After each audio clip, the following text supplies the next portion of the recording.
আমার এই বছর আর ধান লাগতো না। মিনু ভাই বুঝাইতে পারবো আমি এত ধান কম কম দিয়ে গেছে গা, এত হতলাই হাতের মধ্যে ধান দিয়ে গেছে, কম ফসল দিয়েছে বলে কম, আমি কি বুঝাইতে পারবো? জামাল ভাই কিতা বুঝাবো আমি মিনু ভাই রে? আল্লাহ বৃষ্টি দিছে, ধান সব তোমার শুধু একা না, সবাই বন্ধে আওয়ারে সব কিছু বন্যা বৃষ্টির পানিতে ডুবে গেছে গা, নষ্ট হয়েছে। এখন মেনু বাইরে বুঝায় বলতে হবে যে নষ্ট হয়েছে, আমি কি করে এতগুলা। এটা তো আমি বুঝছি, মিনু ভাই তোর এটা বুঝতো না। আর মেনু বাইরে মেনু ভাই কি রে বুঝায় বুঝবো? বলতে হইব জব দর কোনো আমি কিছু job নাই, দিতে আল্লাহ পারবো দান না। আল্লাহ নিচে গা,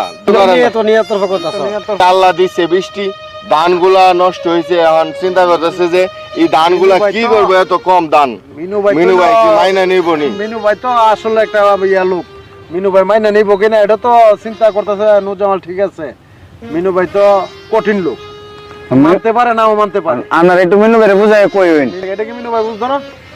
পুরা অসনামগঞ্জ আমার নিচে গা। কোনো চিন্তা করো না, সুনামগঞ্জে পানি হাওয়ারে চলে গেছে গা, এই মানুষ ধানের জন্য হাহাকার করতেছে। কোনো চিন্তা করো না, আমি মিনু ভাইয়ের সাথে কথা বলবো, ঠিক আছে? তুমি কোনো চিন্তা করো না। আচ্ছা ঠিক আছে। কাজ হয়ে আছে। আসসালামু আলাইকুম। আসসালামু আলাইকুম ভাইজান। ওয়ালাইকুম সালাম। কি হবে মনিরে? মনিরে আমার একটা অন্ধ চক্ষু আছে না, হ্যাঁ। এটা খুইলা দিছে। হ্যাঁ, মনির আমার এইটাই। এইভাবে বুঝাই বলছে। মনির ভাই এই জন্য আমার মনটা নরম হয়েছে, আমার এই বছর আর ধান লাগতো না।